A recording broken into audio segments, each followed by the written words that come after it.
de 15 meses, e você que deu o seu nome, você que colocou lá no seu coração, por favor, nos ajude, seja fiel na tua palavra, porque Deus se manifestará debaixo da tua palavra, da tua fidelidade, em nome de Jesus Cristo. Hoje eu estava meditando em casa, num dos textos conhecidíssimos, talvez um dos mais conhecidos, a história de Moisés. Moisés é uma história lindíssima de uma libertação. Acho que foi a maior libertação em massa que aconteceu no mundo. Mais de 1 milhão de pessoas. Você pensa? Mais de 1 milhão de pessoas sendo libertas ao mesmo tempo. E Moisés era o cabeça dessa história toda. Moisés estava na frente de tudo isso.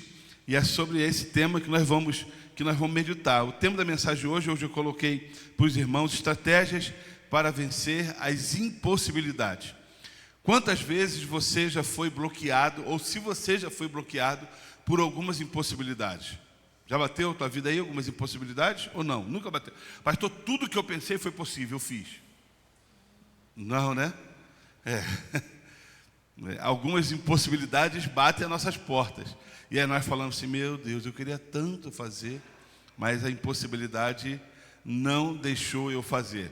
E é em cima disso que que o Senhor tem falado ao meu coração. Nós temos feito uma campanha de oração na madrugada com alguns irmãos, e tem sido um tempo bem especial. Hoje eu me atrasei, mas Deus estava lá, isso que era bom. Eu marquei com os irmãos 3 horas da manhã, acordei 15 para as 4. Falei: Deus do céu, o senhor está aí, não está? Eu vou orar aqui. E aí, irmãos, eu tenho pavor de falhar com Deus. Eu falho com qualquer um, mas eu tenho tanto temor de pensar que Deus estava lá me esperando. Às 3 horas da manhã ele estava sentado no sublime trono, olhando para mim dormindo assim, ó. Isso me incomoda demais, demais. E a pastora falou que eu acordei, mexi no celular e dormi de novo. Ela falou: quando eu vi você acordando, eu falei: acordou, vai orar. Era só meu espírito que estava mexendo, o corpo estava no 10º sono. Mas um dos grandes motivos de nós, você e eu, orarmos ao Senhor, é quando nós achamos que impossibilidade bate à nossa porta. Uma doença, um emprego, um projeto que para sair do papel tem que ter muita oração. Alguns sonhos que para sair do papel tem que colocar diante do Senhor e orar bastante, falar: Deus, faz um favor para mim, meu filho, por gentileza, você não pega um banquinho daquele ali atrás ali? Aquele banquetinho. Eu vou te falar por quê, irmãos. Eu estou com minha coluna pinçando, eu, Esté e Débora. Já que é a família, vamos arrebentar de uma vez só, né, irmãos? Por que arrebentar um só? E a minha perna já formigou toda, tá? Essa aqui já foi, né? Então, só para eu sentar de vez em quando, eu fui ali na irmã Marlene e falei: irmã Marlene, você tem um remedinho, um dipirona, um colírio, alguma coisa para eu poder tomar? E a Menara, a dona Marlene, falou assim: eu não uso remédio, eu não preciso, tão jovial. Mas a Menara, a terceira idade, falou: eu tenho aqui, pastor. A Menara falou: eu tenho, e me deu um Advil, e até daqui a pouco ele faz efeito. As impossibilidades são isso, são momentos em que nós projetamos, sonhamos, queremos, colocamos diante de Deus, e até mesmo Deus, por muitas vezes, aprova, mas quer ver a nossa capacidade de persistência. Muitas vezes nós perdemos grandes bênçãos, grandes coisas, porque nós não persistimos. E a primeira palavra que falamos, falou assim: isso foi coisa do inferno. Você imagina se Moisés pensasse desse jeito, na hora que ele chegou diante de Faraó, e Deus fala assim: agora é comigo, Moisés, eu vou endurecer o coração de Faraó por 10 vezes, 10 pragas. Moisés fala assim: isso não é coisa de Deus não, eu acho que lá na sarça, quando eu estava cuidando das ovelhas do meu sogro, eu acho que lá era o diabo falando comigo, não era Deus.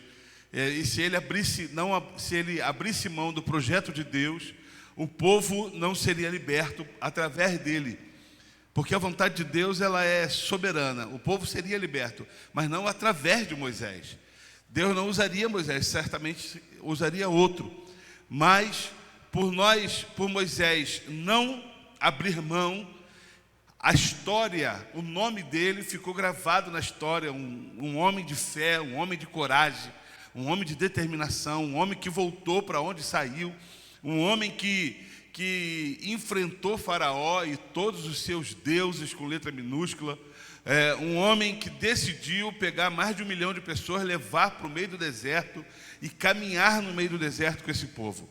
Moisés é um homem a ser admirado, Moisés é um homem a ser estudado e ver os seus passos, o que ele fez para poder viver isso.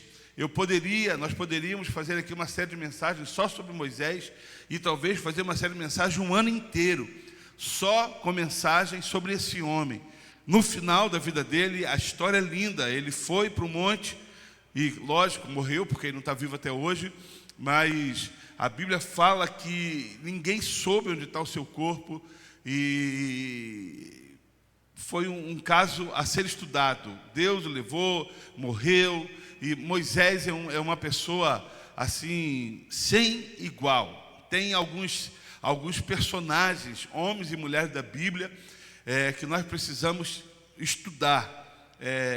Eu fico pensando o que se passou na cabeça de Elias, o que se passou no coração de Esther, o que passou no coração de Débora, o que se passou no coração de Davi, quando ele vai lá e mata Golias, né? Todo um exército, com medo, Davi vai lá, um menino, pega 5 pedras, e o pessoal faz tanto alegoria em cima dessas 5 pedras, as 5 pedrinhas de Davi. Irmãos, esquece tudo isso aí, porque isso aí é do homem, mas foi 5 pedras que ele colocou no bolso e precisou de uma para poder derrubar aquele homem, e a palavra do Senhor diz que quando Golias cai, ele vai lá, pega a espada e corta a cabeça de Golias. Eu fico pensando o que se passa na cabeça de um homem, de uma mulher de Deus tão ousado.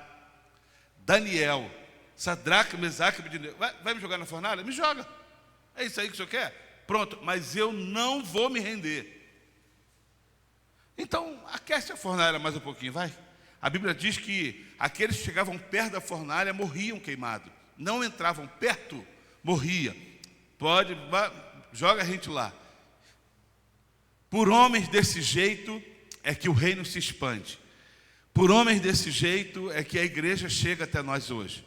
Por Paulos, por Silas, por vários homens, por vários pregadores. A pastora ontem veio falar para mim que esses dias ela fez 37 anos que voltou para o caminho do Senhor através de uma palavra de Jim Swaggart. Quem conhece Jim Swaggart? Quem já ouviu falar? Jim Swaggart, cara. Você não sabe nem o que é isso, você acha que é biscoitinho. Me dá um Jim Swaggart aí, né? E come. Né? Jim Swaggart foi um dos maiores pregadores da época, assim como Billy Graham e tantos outros. E ela esses dias, ela está no quarto, eu cheguei lá, ela estava ouvindo uma mensagem. Tá bom, não dei atenção, porque é coisa dela com ela. Mas ela falou: Alexandre, eu ouvi a mensagem que Jim Swaggart pregou há 37 anos, aonde eu retornei para o caminho do Senhor. Eu falei: nossa, trabalho de procurar e a emoção de achar, né? Mas Deus está à procura de homens desse jeito. Grandes homens, grandes mulheres que fazem grandes feitos. Mulheres e homens que fazem total diferença contra as impossibilidades. Hoje estava na internet um pastor na Jamaica que a sua casa estava sendo devastada por uma tempestade, não sei quantos viram, e ele estava cantando essa música que nós já cantamos 782 vezes, que era em inglês e que foi traduzida a maioria hoje, né? Do amor. Tá bom. Ele estava, as crianças, isso, bondade, como é que é? Isso aí. O couro comendo, a casa sendo derrubada, sem telhado, as crianças debaixo da mesa, ele num cantinho com a esposa dele cantando: és fiel em todo o tempo. São esses homens que entram para a história. São esses homens, essas mulheres que mudam a história da humanidade. E são esses homens, essas mulheres que nós precisamos nos tornar. Talvez você nunca tenha um nome como Elias, como Jim Swaggart, como Billy Graham, como tantos outros, mas Deus procura Andrezinhos, Deus procura homens e mulheres determinados a fazer diferença e a não ser parado pelas impossibilidades. Queria que você abrisse a tua Bíblia em Êxodo capítulo 14. Nós vamos ler, é um pouco grande, extenso o texto, mas é importante que é importante que nós possamos ler esse texto.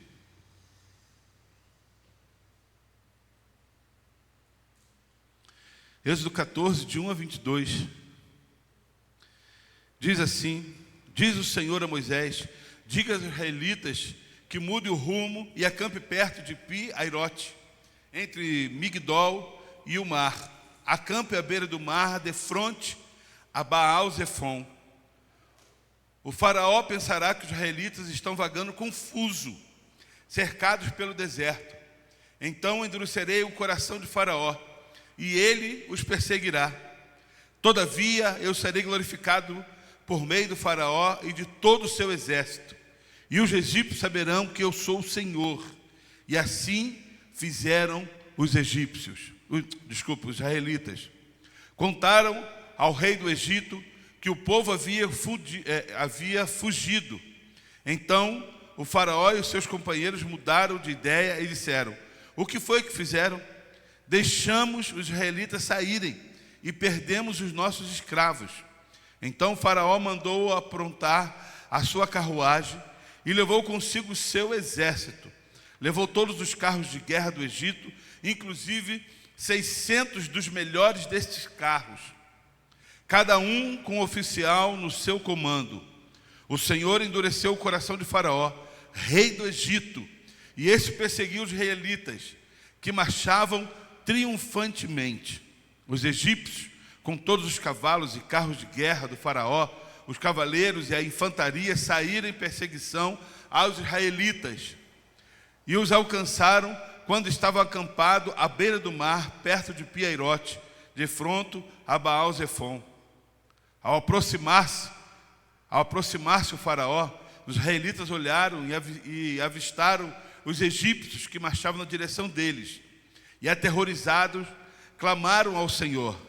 Disse a Moisés: foi por falta de túmulo no Egito que você nos trouxe para morrer no deserto? O que você fez conosco, tirando-nos de lá? Já não lhe tínhamos dito no Egito: deixe-nos em paz, seremos escravos dos egípcios, antes de ser escravos dos egípcios, do que morrer no deserto. Moisés respondeu ao povo: não tenha medo, fique firme e veja o livramento que o Senhor lhes trará hoje, porque vocês nunca mais verão os egípcios que hoje veem. O Senhor lutará por vocês, tão somente acalmem-se. Disse então o Senhor a Moisés: por que você está clamando a mim? Diga aos israelitas que sigam avante. Erga a sua vara, estenda a mão sobre o mar, e as águas se dividirão para que os israelitas atravessem o mar em terra seca. Eu, porém, endurecerei o coração dos egípcios, e eles os perseguirão. E serei glorificado com a derrota de Faraó e de todo o seu exército, com seus carros de guerra e os seus cavaleiros. Os egípcios saberão que eu sou o Senhor, quando eu for glorificado com a derrota do Faraó, com seus carros de guerra e seus cavaleiros. A seguir o anjo de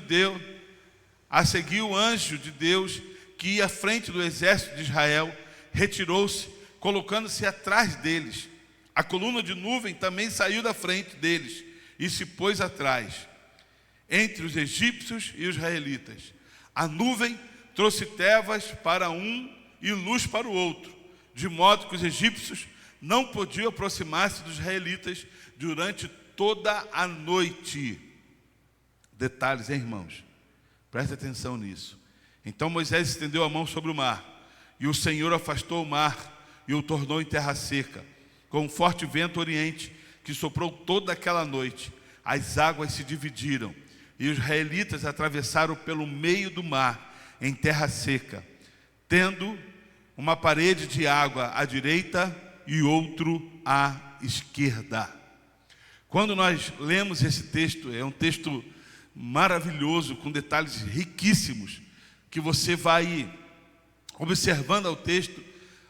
O povo de Israel, eles se formam dentro do Egito, lá com José, há 430 anos atrás.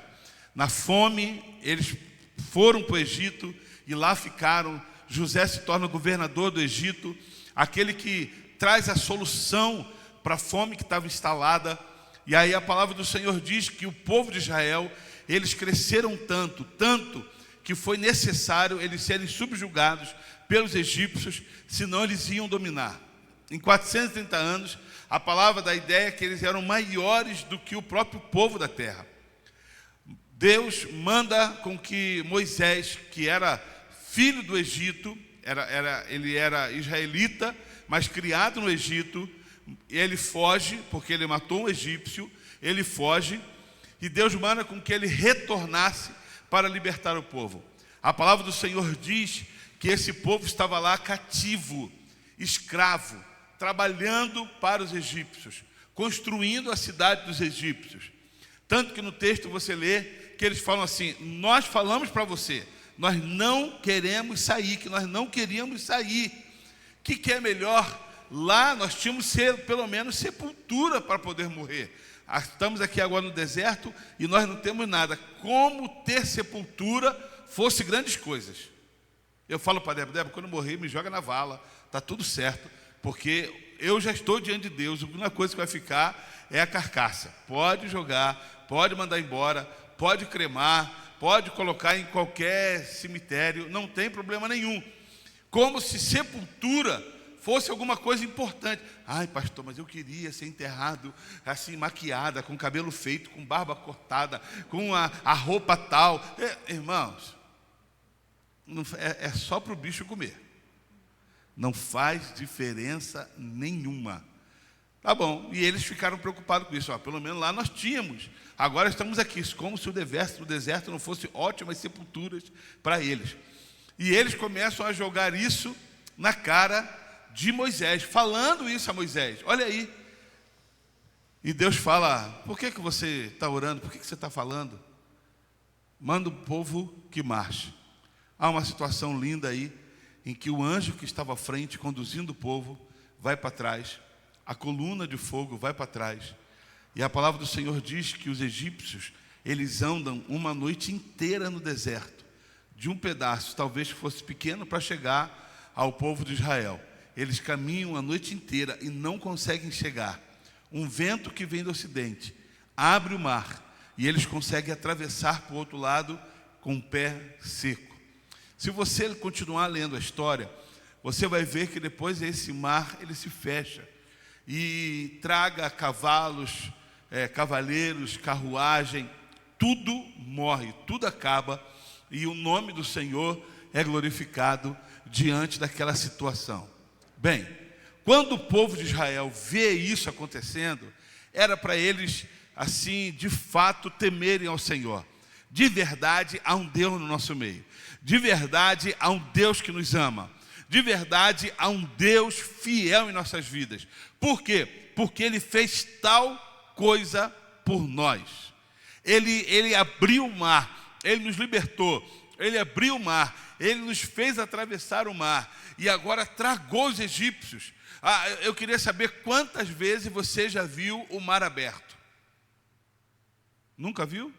Porque nunca, só aconteceu nessa época.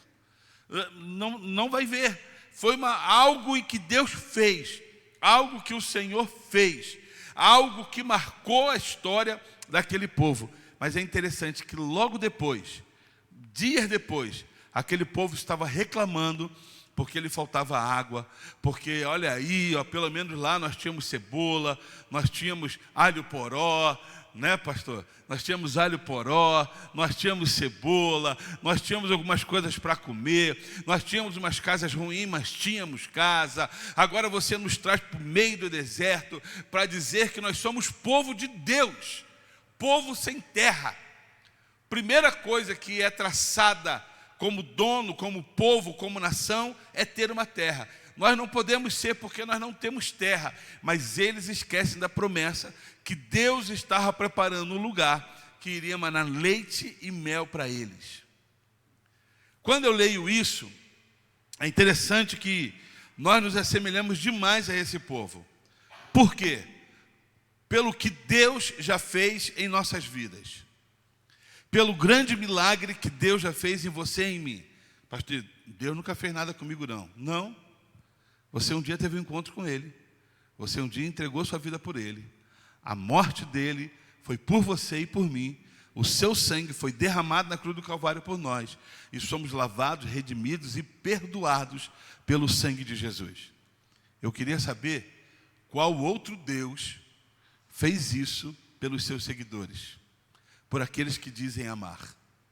Qual outro Deus se entregou, morreu, não precisava nem ser cruz, um tiro na cabeça, vou morrer pelo meu povo, pá, pronto, morri. Não, qual outro Deus que fez isso, chamado Deus, que fez isso pelos seus seguidores? Só Jesus. Isso já tinha que ser o suficiente para que eu e você pudéssemos nos manter firmes diante dele. Isso já podia ser o suficiente para que as impossibilidades da vida não nos dominassem, não nos roubassem, não nos sabotasse da presença de Deus. Mas ao contrário disso, quantas e quantas vezes nós já duvidamos, nós já questionamos e colocamos Deus contra a parede, porque o que nós queríamos não aconteceu. Porque o que nós queríamos, o Senhor me abandonou. Olha só, Deus não fez o que eu queria. Deus não fez da forma que eu pensei. Deus deixou eu falir. Deus permitiu com que eu quebrasse. Deus deixou eu gastar o meu cartão além do que eu podia pagar. Deus. E atribuímos tantas coisas a Deus e não pensamos nada em relação a nós mesmos. Você está aqui nessa noite, amém, queridos? Não vai embora não. Fica aqui comigo. Quantas vezes nós nos afastamos de Deus porque achamos que Deus é nosso servo. Porque achamos que o Senhor é nosso servo e Ele tem que estar pronto a fazer o nosso querer. Deixa eu te dizer uma coisa. As coisas têm que andar do jeito correto. O carro não anda com a roda para cima e com a lata para baixo. As rodas são no chão e a lata para cima para que as coisas aconteçam. Andar com Deus, eu preciso me colocar na minha posição de filho e de servo, e Ele de Senhor sobre todas as coisas. Eu preciso me colocar como homem temente e dependente desse Deus, para que as coisas aconteçam em minha vida, e não ao contrário.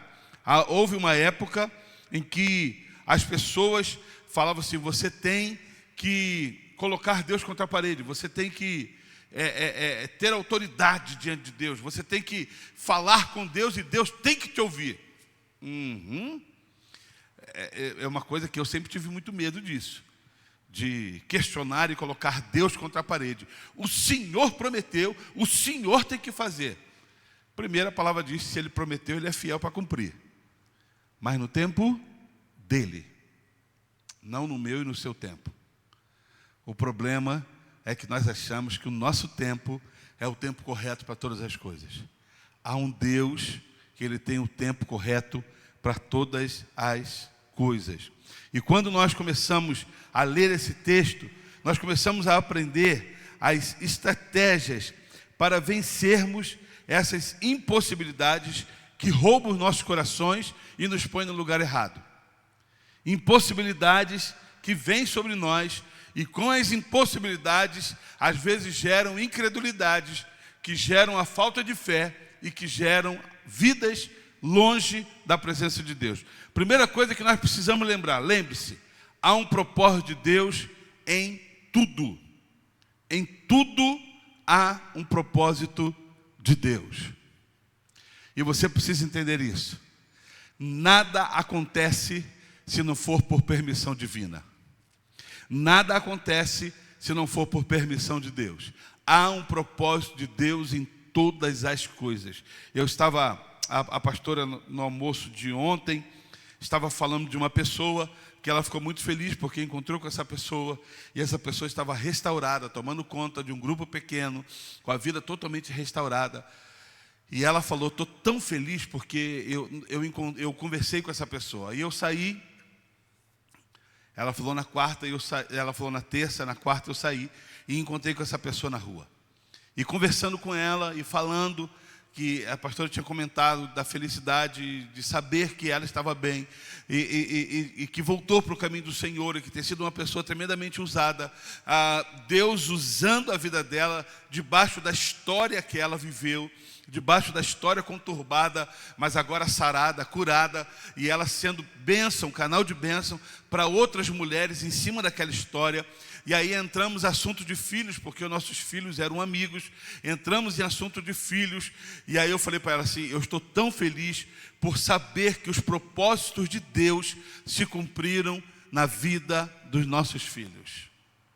O olho dela ficou vermelho, quase chorando. E ela falou, pastor, eu estou tão feliz por saber que a minha filha se tornou uma missionária.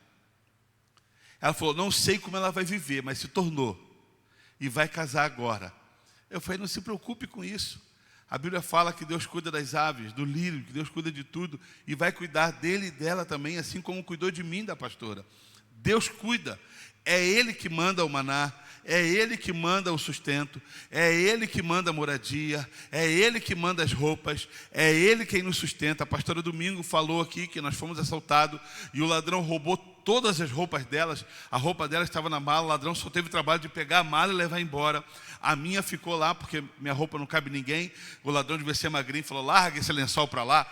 Mas levou a roupa dela embora, levou todos os brinquedos do Isaac na época embora. E aí Deus, com a sua infinita misericórdia, restabelece o guarda-roupa da Débora novamente. Restabelece. Está lá, com roupas do jeito que ela quer, tem lá as roupas. Eu falei, é Deus que faz a obra acontecer, minha filha. Você fica em paz. Ela falou, pastor, meu filho, eu achei que ele não ia ser nada na vida, porque ele sempre foi desligado. E meu filho hoje é militar, trabalhando. Eu falei, é Deus. Deus tem os seus propósitos. E é Ele quem cuida, e é Ele quem faz. E nós precisamos entender isso. Então você precisa entender, há um propósito de Deus sobre todas as coisas. Deus tem o seu propósito sobre a minha vida e sobre a tua vida. Ah, pastor, mas quando eu olho para trás eu vejo os egípcios, quando eu olho para frente eu vejo o mar. E é interessante que Deus manda eles acamparem num beco sem saída. Ó, vai para tal lugar, acampe lá, porque na frente de vocês tem o mar. E atrás vem os egípcios. Ou seja, se volta, tem os egípcios com 600 guerreiros, mais exércitos, mais cavalos, mais não sei o que, não tinha como retornar. Ir para frente é morrer afogado. O que nós vamos fazer? É interessante que Deus nos coloca nessas situações para nos mostrar o livramento dele em todos os momentos. É Deus quem nos livra, é Deus quem faz. Há propósito dos céus estabelecido sobre todas as coisas. Então creia, as impossibilidades que já bateram à tua porta, há a direção de Deus, há o cuidado de Deus, há o propósito de Deus sobre essas impossibilidades. Você precisa entender isso. Ah, porque pastor, eu não tenho sorte na vida. Que bom, não tem mesmo, porque sorte não existe, irmão. Lembra disso, sorte não existe. O que existe é trabalho árduo. Eu passei hoje de carro na frente de uma lotérica, 45 milhões. Aí eu falei, poxa, eu poderia jogar, né? Eu até ia ser generoso, ao invés de dar 4 milhões e meio, eu dava 5 milhões de dízimo. Justificando algo que eu não deveria nem pensar. Poxa, mas depois ia me sobrar 40 milhões, Bruno. O que eu ia fazer com 40 milhões?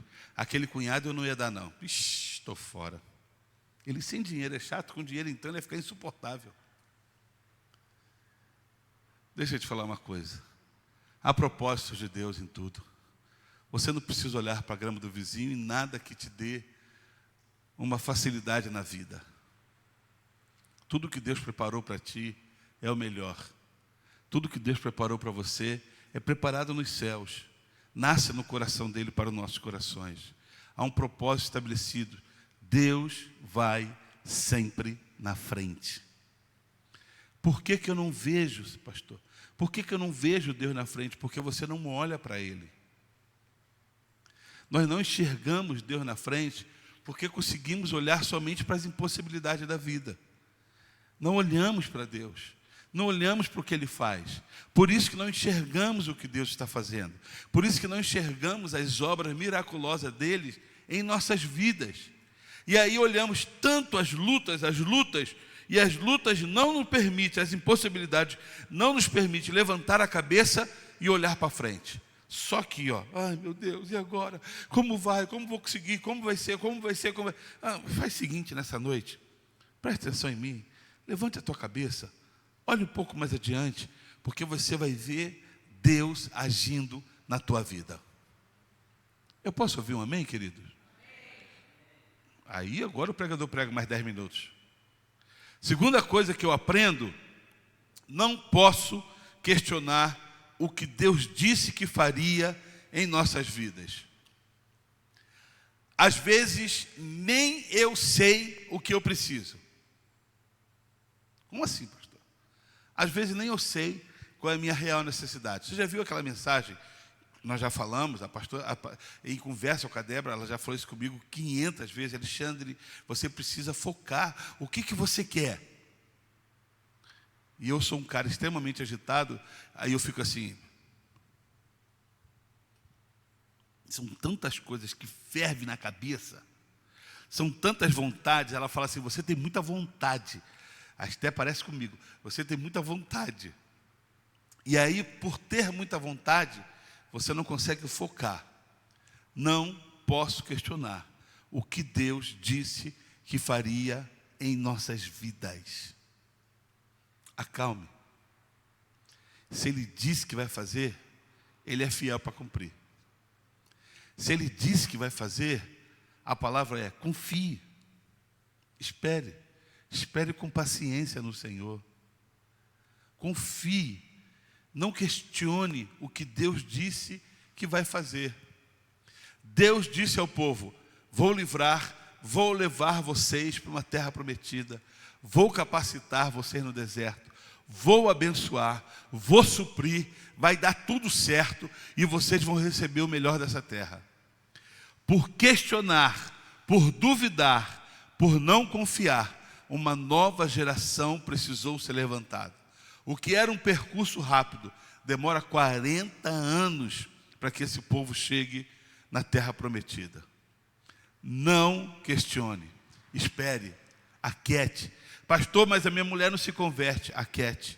A promessa do Senhor é para ela se converter. O meu marido não se converte. Aquiete o teu coração. A promessa dele é que ela e que ele vão se converter. Pastor, meu filho, aquieta o teu coração. Não precisa questionar, só ore. Cada questionamento nos afasta de Deus. Cada questionamento nos afasta da fé.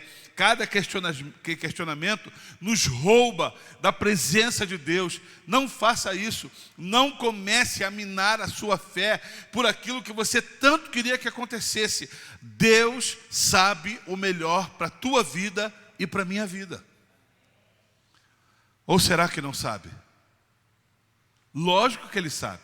Ele sabe o melhor para mim e para você. Ele sabe o melhor para a minha vida e para a vida da pastora. Ele sabe o melhor para a vida da Esté e do Isaac. Ele tem o melhor para você. Então não questione, aquieta, espere no Senhor. Aquele que muito questiona na questão de cobrança, ele vai minguando a sua fé. Senhor, porque o Senhor prometeu que faria, porque o Senhor não fez, porque olha aí, já fazem 6 meses que o Senhor prometeu, o Senhor não fez, porque olha aí, aonde está o Senhor? Aonde está o Senhor? O Senhor disse que faria e não apareceu para fazer. Eu não acredito mais. A fé já foi roubada. A esperança do coração desse crente já foi roubada. A incredulidade já tomou conta do coração dele, porque ele questionou o que Deus prometeu que faria. Lembre-se, uma geração precisou ser mudada por causa disso. Uma geração precisou morrer para que o outro assumisse o lugar deles. Eu e você não podemos ser dessa primeira geração. nós devemos ser da geração que confiamos. E mesmo quando os espias entraram na terra para poder ver como era a terra, nós temos que ser da geração. Fala assim, é verdade, tem gigante. É verdade, o negócio lá é complicado. Há uma muralha intransponível. Mas também vou te dizer, tem uns cachos de uva violentos lá. Tem um negócio bom lá dentro. A terra é muito boa. Não vai ser fácil, mas nós conseguimos. Eu quero saber quem foi que disse que seria fácil. Porque eu vou orar 3 semanas e as coisas vão acontecer. Quantas campanhas nós já começamos e terminamos e não aconteceu na minha vida? Mas está no altar de Deus. Quantos jejuns nós já começamos e encerramos e nada aconteceu? Mas está no altar de Deus. Ele está vendo. É lenha que queima. É adoração que sobe. É agradar o coração de Deus. Ele conhece o coração aflito daqueles que são seus. Ele conhece. Ele sabe. Será que Deus não sabia a necessidade daquele povo que precisava comer, precisava beber? Será que Deus não sabia que ele precisava colocar uma nuvem para poder refrescar de um sol escaldante ou de uma coluna de fogo para aquecer e proteger esse povo dos bichos peçonhentos? Será que ele não sabia que a roupa daqueles que estavam ali não podia se desgastar, tinha que durar durante toda a trajetória do povo no deserto, porque eles não tinham como fazer outras? Será que Deus não sabia da necessidade de mais de 1 milhão de pessoas? Claro que Deus sabia. Foi Deus que libertou, foi Deus que mandou, e o mesmo Deus que disse estava com tudo planejado nas suas mãos. Sabe por que perdemos? Porque questionamos. Perdemos porque olhamos com os olhos da ingratidão. Perdemos porque olhamos com os olhos da mediocridade. Perdemos porque olhamos com os olhos do medo. Há uma música que diz, eu não sou mais escravo do medo, eu não posso ser mais escravo dele. Nós somos filhos de Deus. Você é filho de Deus, irmão? Terceira coisa que eu aprendo, diante das dificuldades e incredulidade, não podemos parar. Não podemos parar. E isso aqui é uma verdade em nossas vidas. Porque todas as vezes que nós paramos, nós nos esquecemos de quantas vezes caminhamos pela fé. Presta atenção nisso. Todas as vezes que nós paramos, nós esquecemos de quantas vezes nós já caminhamos pela fé. Você quer ver uns exemplos básicos? Eu vou te falar um exemplo da comunidade. Quando nós mudamos para esse prédio aqui, Diego, Andrezinho, Bruno, Mariana, Camila, André, Diana e mais alguns que eu não estou lembrando. Você não estava, né, Washington? Quando nós mudamos para esse prédio aqui, Maria Emily, nós não tínhamos condições de mudar para cá. Tínhamos? Tínhamos. Nenhuma. Nenhuma. A gente pagava um aluguel de R$ 2.500 lá de vez em quando atrasado. Nenhuma. Quando nós mudamos para cá, nós decidimos, aqui tinha uma divisória, aqui tinha uma parede divisória. Sabe aquela divisória cinza? Ridícula. Aí eu falei, o sangue de Jesus, isso é feio demais, Débora. Você lembra disso, bem? Aqui e aqui. Era uma coisa tenebrosa. Minha cunhada entrou aqui, olhou, a parede era pintada metade amarela e metade bege. Lembra? Amarelo escuro. Metade. E aí eu chegava nos cultos lá e falava assim, irmãos, para amanhã estou precisando de 2 latas de tinta. Na segunda-feira cedo, pastor, eu pedi aqui para o meu amigo do trabalho, ele deu 2 latas de tinta. Nós pintávamos. O gesseiro começou a trabalhar aqui, eu fiz o contrato com ele, nós fizemos essas colunas. Tudo isso aqui é gesso, essa parede é gesso, arrancamos isso aqui, arrancamos aqui. Eu falei, o sangue de Jesus. Quanto fica isso aí? Fizemos o teto. Quanto fica? O cara deu um valor altíssimo. Eu falei, Jesus, tem misericórdia. Pode começar, irmão. E aí o cara começou, e eu tinha uma maré, weekend, linda. A rainha dos problemas. Apesar que na minha mão nunca tinha dado problema. Eu parei com o carro aqui na porta, o gesseiro olhou e falou assim, meu Deus, que carro lindo. Eu falei, é seu, irmão. É seu. O carro custa tanto e eu te devo tanto. Pronto, não te devo mais nada, toma a chave. Fez tudo isso aqui. Nós fizemos tudo, construímos, compramos cadeiras, colocamos som. E depois de 7 anos, durante 7, 8 anos, nós não conseguimos mexer mais em nada dentro do prédio. Sabe por quê? Ficamos por muitas vezes reféns, porque não tínhamos condições financeiras. Se éramos menores lá, fizemos tudo isso aqui, gastamos mais. Quanto é que foi, Camila? 70 mil que você ficou com dívida?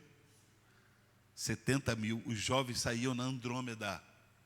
Aqui, ó. De um lado e do outro.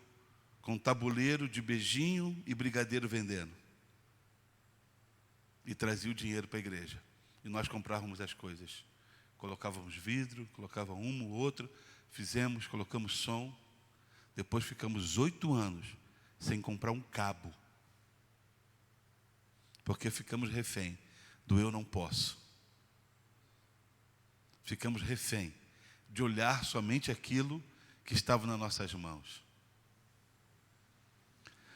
Ontem, quando eu falei para a Esther, que cuida da conta em que os irmãos transferem, falei, Esther, deposita para a empresa, transfere no Pix o valor. A Esther fez, meu coração fez assim, ó. É só a primeira de 15, irmãos, falta só 14. Não interessa, todo mês eu vou fazer isso. Mas deixa eu te dizer uma coisa. Quantas vezes nós paramos por causa das impossibilidades? Quantas vezes nós paramos porque falamos não temos condições? Quantas vezes?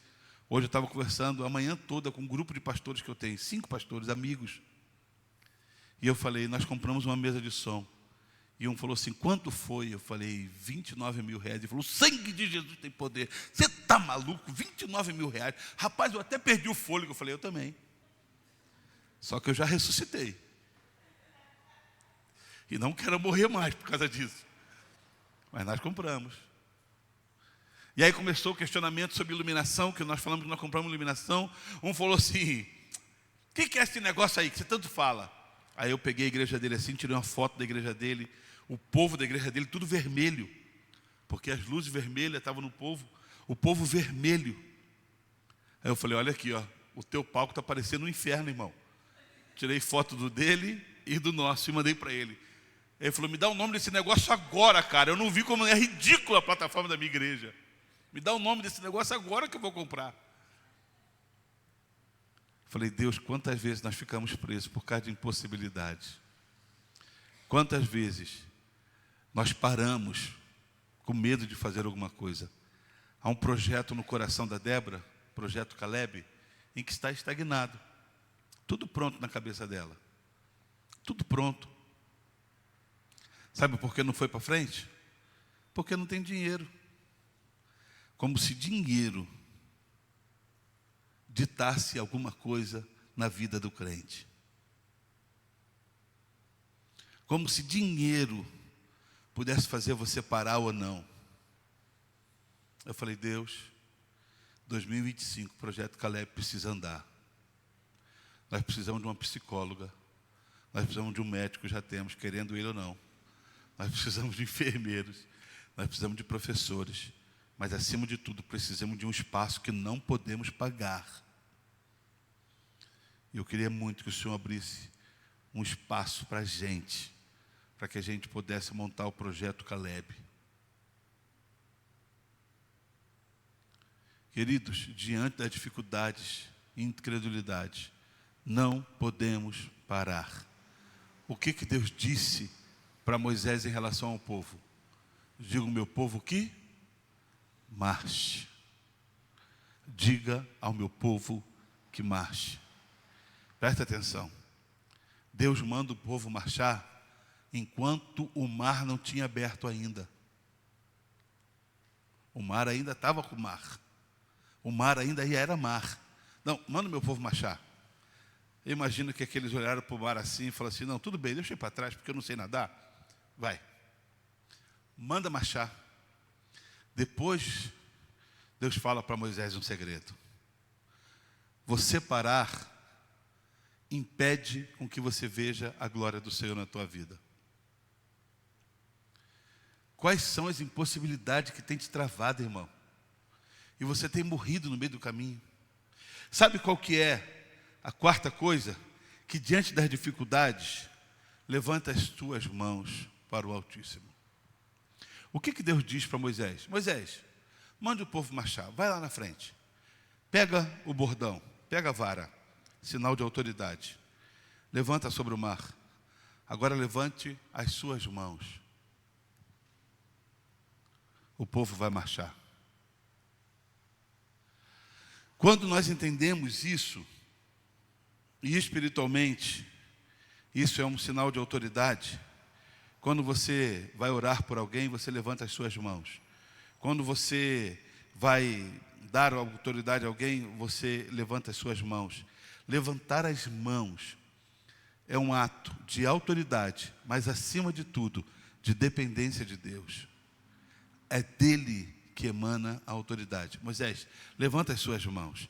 Diga o povo para marchar. Moisés levanta o bordão. Moisés levanta as mãos. O mar se abre. O milagre acontece. Para acontecer milagre, é necessário você ter a autoridade do Senhor. É necessário você buscar ao Senhor. É necessário que essa autoridade esteja sobre a tua vida. É necessário você crer. É necessário você tomar posse e fazer disso uma prática na sua vida. Não é uma mensagem triunfalista, irmãos. É uma mensagem real daquilo que eu e você precisamos crer. Senhor, eu creio. Eu creio na tua palavra. Eu creio na força do teu poder. Eu creio que o Senhor me manda marchar. Eu creio que com autoridade o Senhor me manda levantar as mãos em adorar, as mãos em buscar, as mãos em temer, as mãos em confiar. Eu faço isso com autoridade, porque o Senhor está comigo e eu vou seguir adiante. Ai, ai, como é bom você estar aqui nessa noite, né?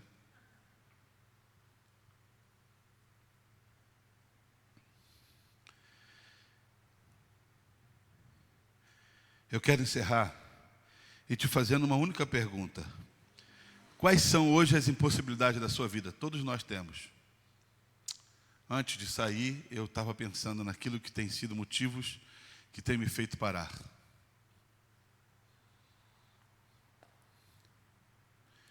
Antes de sair, eu falei, Deus, eu tenho tantas coisas para poder fazer na minha casa, para minha família, para mim, para minha mãe.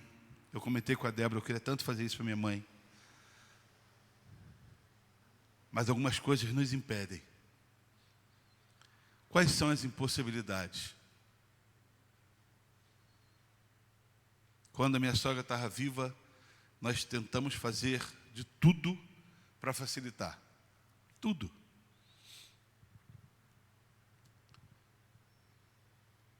Quais têm sido as suas impossibilidades? O que tem feito você parar? Ah, pastor, é o desemprego, é o dinheiro.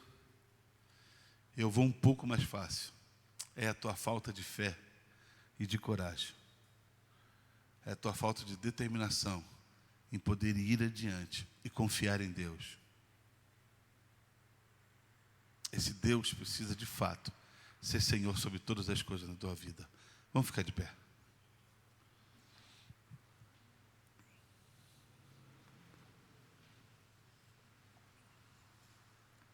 Eu quero convidar você a fechar os seus olhos. E a você nessa noite falar com o Senhor. E eu quero orar com você. Diante das impossibilidades da vida, há um Deus. Diante das lutas da vida, há um Deus. Diante dos problemas da vida, há um Deus. que com a sua promessa diz que estaria comigo e com você. Diante das tormentas, há um Deus em que você um dia se rendeu e disse que seria dele e ele seria seu. Há um Deus que faz tudo acontecer, que tem toda a autoridade e poder nas suas mãos. Há um Deus. Há um Deus que traz a cura a um enfermo, que abre uma porta que aparentemente está fechada. Há um Deus que faz milagres. Há um Deus que nutre. Há um Deus que traz sonhos. Há um Deus que faz acontecer tudo novo. Eu quero convidar você nessa noite a falar com Ele. E se esse tempo aqui não for suficiente, chega na tua casa, se ajoelha diante dele, ele vai estar lá. E fala: Deus, eu quero continuar aquela conversa. As impossibilidades têm me amedrontado. As lutas têm me amedrontado. As fornalhas da vida têm me feito recuar. Os leões têm me trazido medo. Os gigantes têm me trazido medo. Aquele que disse que mataria toda uma nação tem me amedrontado. Os apedrejamentos, os naufrágios, as prisões têm me impossibilitado. Mas homens de Deus são reconhecidos, porque a despeito das lutas que se levantam, eles ultrapassam todas essas lutas e fazem delas trampolins para a vitória. É sobre isso. É sobre essa vitória em que Deus quer ministrar sobre as nossas vidas nessa noite. É sobre essas vitórias que Deus quer trazer. Por que você tem sido subjugado pelo medo no teu coração? Cadê a autoridade que Deus derramou sobre a tua vida? Cadê a autoridade que Deus derramou sobre a tua cabeça? Cadê a autoridade que Deus disse para que você possa ir e marchar? Cadê a autoridade que Deus disse que abriria as portas e que as muralhas cairiam e que você entraria? Cadê a autoridade que Deus disse que te daria? Por muitas vezes guardamos no bolso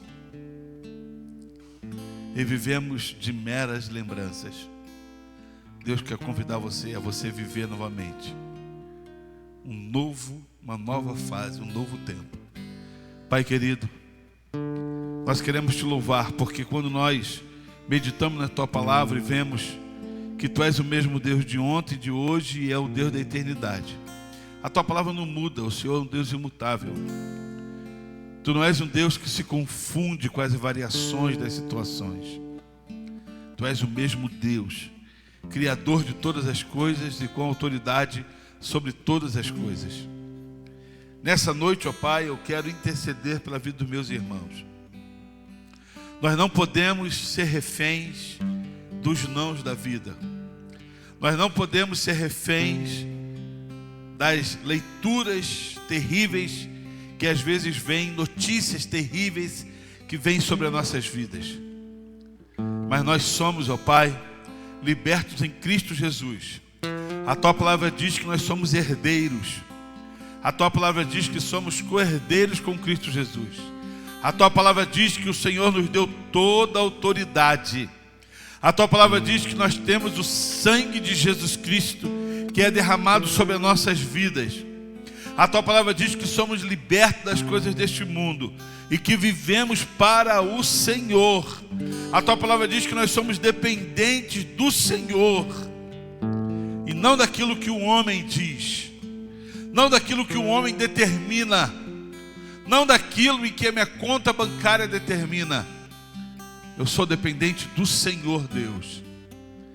Nessa noite, ó Pai, enchemos os nossos corações e pedimos que as tuas ricas misericórdias venham sobre cada um de nós e que vejamos com os olhos da fé as providências, que vejamos as curas, que vejamos a manifestação do teu Espírito Santo sobre cada um de nós e que sejamos cheios do teu Espírito Santo e que vivamos, ó Pai, na dependência do Senhor. Deus, nos capacite, nos ensine, nos ajude a prosseguir. Nós te amamos, ó Pai. Nós colocamos os nossos corações no teu altar. Leva-nos para as nossas casas. Nos dê uma noite de paz e descanso. Um final de semana cheio da tua unção e presença. E pedimos que a tua presença nos fortifique a cada dia. Oramos em nome do Senhor Jesus. E que a graça do nosso Senhor e Salvador Jesus Cristo, que o amor de Deus, o nosso querido Pai, e que a doce consolação do Espírito Santo seja presente com cada um dos irmãos, desde agora e para todo sempre. Você pode dizer amém, queridos? Vai na paz do Senhor Jesus Cristo e tenha uma boa noite de descanso, em nome de Jesus.